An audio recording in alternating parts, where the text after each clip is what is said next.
Hello all, we are back in Skyrim Legendary Edition with a showcase of some mods. I believe all of these are downloaded from the Nexus, so it shouldn't be too hard to find, and I will also provide the links in the description below, as well as the timestamps. So without further ado, let's go check out these mods.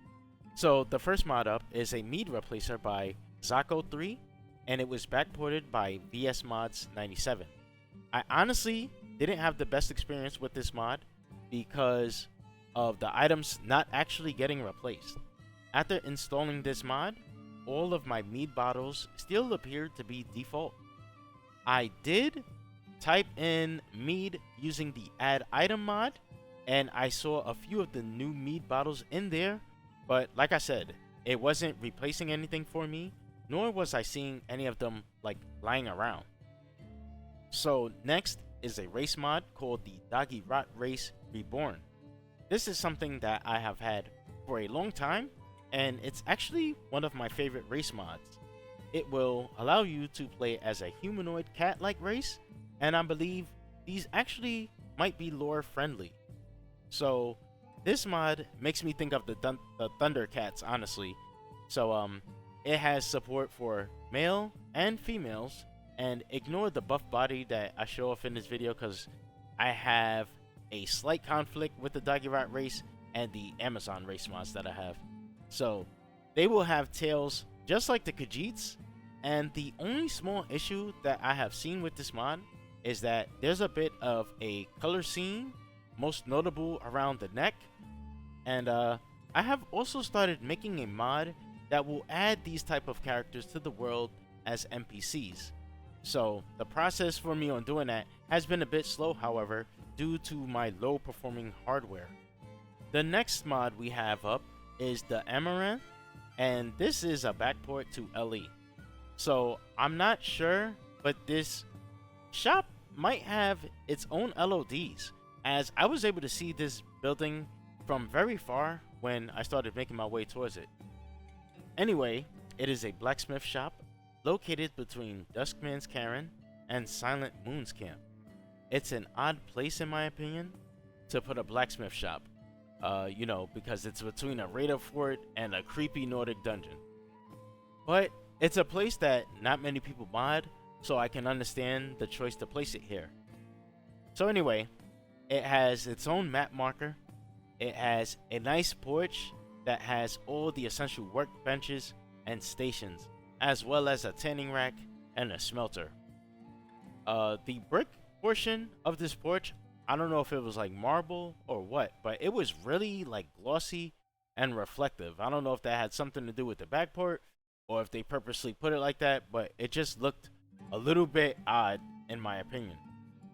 So there was also a door on the lower part of the building that takes you to like a cellar or a basement of some sort, but it was locked with a master lock, and I was just minding my own business, so I didn't even bother with it. Inside of this place, it's very well decorated with clutter as well as furniture, and the NPC here was a vendor named Amaranta, who has quite a bit of things to sell, like weapons, armor, ingots, all the good blacksmithing stuff in a more than average supply. So she sandboxes in a house, and she has her own bed and cooking pot as well as an enchanting table. The mod is mostly working, with the exception of Amaranta. She has like a translucent head, so I'm assuming that it has something to do with the backport, but I just thought that it was kind of odd how you could just like see through her face. Next, we have lockpicking interface redone. I have showcased this recently in Special Edition, but I have removed it due to finding something much more superior. So I still have it here in LE, and I thought I'd show it off real quick. This is going to change the look of the lock when you're lockpicking. It's a simple replacer, no ESP, and I will provide the link in the description. Next is Riverwatch set, which is an Imperial themed armor, and this looks really impressive. I'm a bit confused as to how this is an Imperial themed armor. Maybe it's something based on the older Elder Scrolls games, but to me it looks more like a Forsworn armor, especially when you wear the mask that comes with it. This set is modular, and it has two headwears. So you will have like one is like a helmet with these chandelier tassels like hanging in the front, and the other is a tribal looking mask. Like I said, it looks like it was made for the Force One. So it has a mace and a shield as well, and it's nice, very reflective, well detailed. The only issue that I had with this mod was the odd shaped feet that your character will have when you're wearing the foot wraps. So this is like one of the best SMP armors that I have seen for LE. Even though it is a backport, I just want to say like the flow, like the way the clothes move, it's so well, and it isn't a frame killer. So like I said, just one of the best like SMP, physics armors that I've seen in Legendary Edition.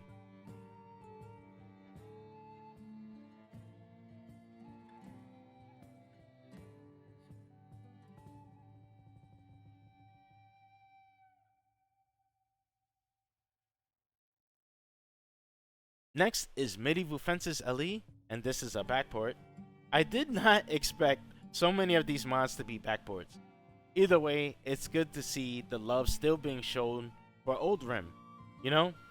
This mod is a replacement for the farm fences in the world, and you will most likely see these in Riverwood, which is where I'm standing right now. So these are nice and very realistic looking fences, and it's not the best choice for my fictional fantasy build, but I can see why so many people would find this mod attractive.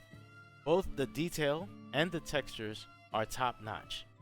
This mod, just being a simple replacer, means that there's no ESP. So I recommend this one. Go try this one out. It is actually one of the best farm fences that I have ever seen.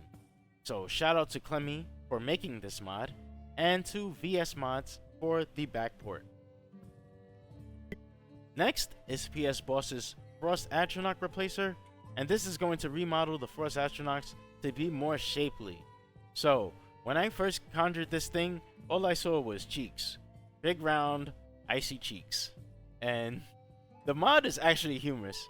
I think it's funny and also interesting how modders can just take something and make it hot.